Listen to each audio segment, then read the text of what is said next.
Saudaraku seiman, dunia ini kita lalui, nikmati yang terbaik, tapi jangan sampai berlebihan. Dan Nabi SAW menjadikan tolok ukur orang itu bahagia bukan karena banyaknya hartanya. Tapi perhatikan kata Nabi SAW apa? Di dalam hadis yang sahih, diriwayatkan Imam Bukhari dalam kitab Adabul Mufrad, Man asbaha minkum aminan fi sirbi. Siapa yang tiba pagi hari dalam kondisi jiwanya tenang, mu'afan fi jasadi, jasadnya sehat, indahu qutu yaumi, dia punya makanan yang dia bisa makan untuk hari itu, faka'annama hizat lahu dunya, ketahuilah dunia telah dia kuasai. Jadi di sini pola ukurnya adalah bukan hal-hal yang lain. Harta yang kita kumpulkan itu akan menjadi penolong bagi kita di akhirat atau justru menjadi kecelakaan bagi kita. Juga dalam sabda Nabi SAW yang lain, riwayat Imam Ahmad dan juga Ibnu Majah dengan sanad sahih, kata baginda Nabi SAW, man kanatid dunya hammahum, siapa yang dunia menjadi targetnya, tidak ada urusannya sama halal haram, tidak ada urusannya dengan masalah akhirat, farraqallahu alaihi amrah, Allah akan sibukkan dia dengan perkara-perkara, tidak selesai-selesai, ini enggak selesai, itu enggak selesai, semuanya jadi masalah buat dia. Wa ja'ala faqrahu baina ainai, Allah jadikan kefakiran di depan matanya, biar mobilnya mewah, rumahnya mewah, segala macam ada, tetap dia merasa tidak pernah puas. Walam ya'tihi minad dunya illa ma kutibalah, dan tidak akan sampai kepadanya urusan dunia ini kecuali yang sudah dicatatkan baginya.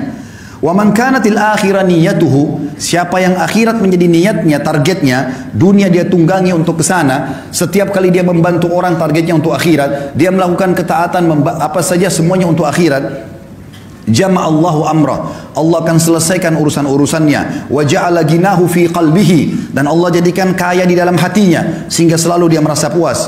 Wa atathu dunya wa hiya ragima, dan orang seperti ini dunia akan datang mengejarnya dalam kondisi terhina. Dalam pepatah dikatakan, siapa yang kejar akhirat dunianya akan ikut, dan siapa yang mengejar dunia akhiratnya akan luput. Saudaraku seiman, Nabi SAW juga mengingatkan kepada kita, Yaqulu ibn Adam, dalam hadis sahih riwayat Imam Muslim, anak Adam banyak berkata, mali, mali, hartaku, hartaku, kapan proyekku bisa tembus, kapan aku begini, dari proyek ini ke proyek itu, tanpa memikirkan mana halal haramnya. Wahallaka ya ibn Adam min malik, apakah kau sadar hai anak Adam, kata Nabi SAW, sesungguhnya hartamu illa ma akalta fa'afnait, sesungguhnya hanya dalam bentuk makanan lalu akan habis. Au labista fa'ablait, atau kau beli pakaian lalu kemudian punah juga. Au tasaddaqta fa'amdait, atau kalau kau cerdas kau akan sedekahkan maka beruntunglah kamu. Ali bin Abi Thalib mengingatkan kepada kita dalam riwayat Bukhari, beliau mengatakan irtahalatid dunya mudbirah, ketahuilah dunia sudah meninggalkan kita, umurnya dunia makin sedikit. Sudah banyak orang sebelum kita meninggal dunia yang jauh lebih hebat daripada kita, lebih banyak idenya, lebih banyak keturunannya, sebagaimana saya katakan tadi. Wartahalatil akhirah muqbilah, dan akhirat sedang menuju kepada kita. Walikulli wahidin minhuma banun, kedua wilayah ini punya anak-anak. Fakunu min abnail akhirah, jadikan anak-anak akhirat. Wala takunu min abnaid dunya, dan jangan kalian tinggal menjadi anak-anak dunia. Fa innal yawma amalun wala hisab, karena hari ini di dunia bebas beramal tapi belum ada hisabnya.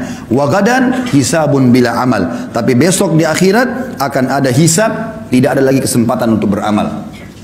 Saudaraku seiman, di dalam hadis yang lain juga Nabi SAW mengatakan, kun fid dunya ka'annaka gharibun aw abiru sabil, jadikan dirimu di dunia ini seperti orang yang asing atau hanya sekedar lewat saja. Dalam riwayat lain, wa'udda nafsaka min ahlil kubur, dan selalu siapkan dirimu untuk menjadi penghuni kubur. Wa qala Ibnu Umar radhiyallahu anhuma, dan Abdullah bin Umar berkata dalam riwayat yang sama bersambung menanggapi hadis Nabi SAW, riwayat Bukhari, idza amsayta fala tantadhirus sabah, kalau kau tiba sore hari jangan tunggu pagi hari. Wa idza asbahta fala tantadhirul masa, kalau kau tiba pagi hari jangan tunggu sore hari. Wa khudh min sihhatika limaradik, maksimalkan masa sehatmu sebelum kamu sakit. Wa min hayatika limautik, dan selama hidupmu untuk persiapan matimu.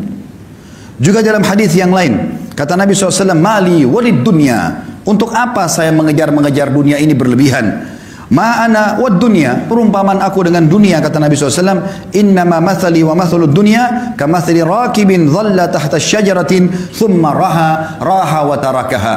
Sesungguhnya perumpamaan aku dengan dunia ini seperti seorang musafir yang kebetulan penat, capek, lalu kemudian dia pun Duduk di sebuah pohon, kemudian dia akan pergi meninggalkan tempat tersebut. Ibaratnya ini bahasa saya, kalau kita seperti lagi safar dari Jakarta ke Surabaya naik bus, maka bus-bus itu mampir di rest area, di tempat istirahat. Maka ada orang yang cerdas, dia mampir sebentar lalu kemudian dia naik bus untuk melanjutkan ke tempat tujuannya. Tapi ada orang yang konyol, dia sengaja tinggal di situ, dia tidak ikut dengan busnya, maka terbengkalailah dia gara-gara tidak ikut dengan tunggangannya. Kita sedang menuju ke akhirat.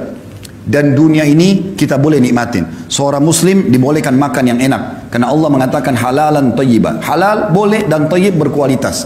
Bahkan kita dianjurkan menggabungkan antara keduanya. Kalau kita punya kemampuan, kita boleh makan yang halal dan kita boleh juga mencari yang thayyib. Bahkan kata sebagian ulama tafsir, andai saja ada makanan halal tapi tidak thayyib, seperti ayam halal tapi dia sudah tidak thayyib kena rusak atau bangkai, tidak boleh dimakan. Seorang muslim disuruh cari kalau buah murni semua, tidak ada sedikit pun warnanya yang berubah. Itu namanya halal. Allah SWT suruh kita nikmati. Kita boleh menikmati punya kendaraan, punya pakaian, segala macam. Nabi SAW punya 11 rumah, karena beliau berpoligami. Setiap rumah punya pembantu di istri-istrinya. Setiap rumah ada untanya. Nabi SAW menikmati itu.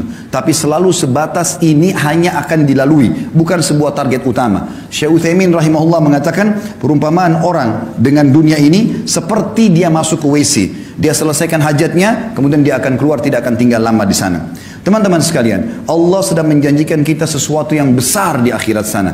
Allah ciptakan kita manusia untuk menjadi anak-anak akhirat, bukan dunia. Jangan tinggal di sini. Kita akan kembali ke sana. Semuanya kita akan kembali.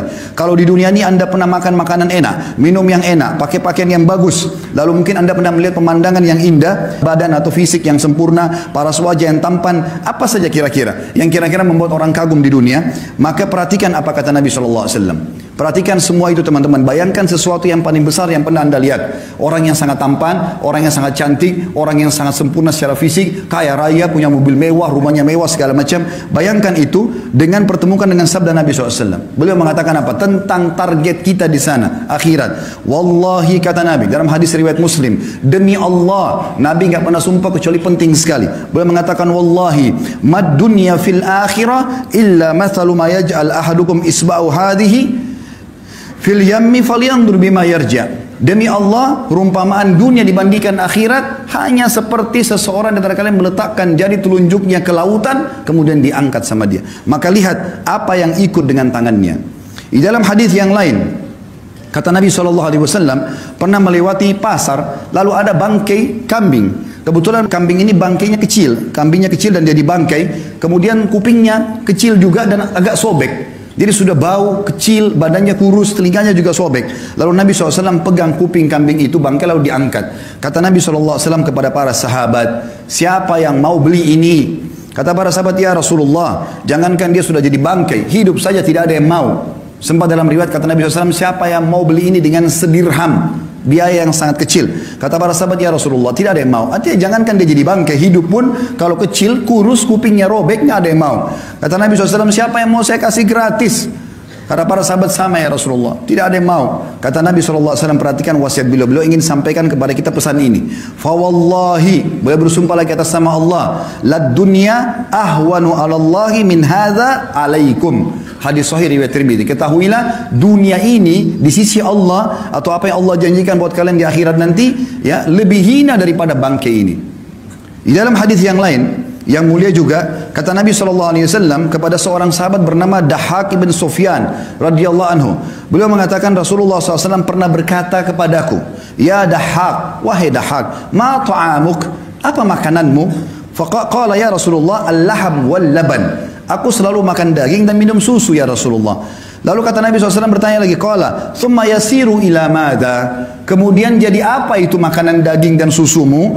Qala ila ma qad alimta, tentu akan menjadi apa yang sudah anda tahu ya Rasulullah. Karena beliau santun dengan Nabi SAW, beliau tidak mau mengatakan jadi kotoran ya Rasulullah. Beliau mengatakan sudah menjadi apa yang anda tahu ya Rasulullah. Jelas susu menjadi air kencing, maaf, dan juga makanan akan jadi tinja, kotoran. Tapi sahabat ini santun dengan Nabi SAW, mengatakan ya Rasulullah, terjadi seperti apa yang anda tahu. Maka qala, beliau pun bersabda sallallahu alaihi wasallam, hadis ini sahih riwayat Imam Ahmad, ketahuilah bahwasanya Allah Subhanahu wa taala menjadikan perumpamaan dunia ini bagi anak Adam seperti kotoran yang keluar dari tubuhnya dari makanan tersebut. Oleh karena itu teman-teman sekalian, bertaubatlah bagi orang yang berbuat dosa. Umur kita terbatas, jangan sia-siakan. Cukup yang lalu-lalu. Berapa kali Anda dengarkan khutbah Jumat, ceramah, jangan, tidak boleh, haram, kerjakan ini, tapi masuk telinga kanan, keluar telinga kiri. Sampai kapan? Apakah Anda tunggu malaikat maut mencabut ruh Anda baru Anda mau sadar? Apakah nanti pada saat sudah masuk kuburan digiring baru kemudian kita taubat? Ini keliru semuanya. Peringatan yang datang, orang yang cerdas begitu sampai ke kupingnya, sampai ke hatinya, lalu dia bertaubat kembali kepada Allah Subhanahu wa taala. Kembali kepada Allah sebuah keindahan, taubat dari kesalahan. Kalau dulu kita sudah beramal saleh bersyukur, sekarang kita kerja yang terbaik. Kata Hasan Basri rahimahullah sebagai penutup, "Hai anak Adam, kau hanya seperti bilangan saja. Setiap tiba pagi hari, hilang satu bilanganmu." Maka kita makin dekat dengan kuburan kita. Ingat, pada saat kita meninggal teman-teman sekalian, tidak ada yang ikut dengan kita kecuali amal kita. Hadis Nabi SAW yang berbunyi, kalau anak Adam meninggal dunia, dalam hadis Bukhari Muslim, anak Adam meninggal dunia akan ikut ke kuburan tiga: keluarganya, hartanya, dan amalnya. Dan akan pulang dua, hartanya dan keluarganya akan pulang. Secinta-cinta suami Anda kepada Anda, cinta-cinta anak kita kepada kita sebagai orang tua, tetap saja mereka tidak akan nginap di kuburan. 1 jam maksimal mereka tunggu di liang lahat, selebihnya mereka akan pulang. Istri kita bisa menikah sama orang lain, anak-anak kita akan sibuk dengan aktivitasnya, teman-teman kita cuma tetesin air mata sebentar, lalu kemudian mereka kepada aktivitasnya kembali. Mobil mewah kita hanya bisa parkir di pagar kuburan. Dan yang tinggal, kata Nabi SAW, setelah pulang keluarga dan hartanya, tinggal bersama amalnya. Sholat yang selama ini kita kerjakan hanya buru-buru, sedekah yang selalu keluarnya cuma 1.000-2.000 rupiah, selalu perhitungan ini dan itu, selalu bermaksiat tidak sempat taubat, itu yang tinggal bersama kita. Dan ini berbahaya. Kalau kita tidak tentukan mulai sekarang, maka sampai kapan? Allahu a'lam.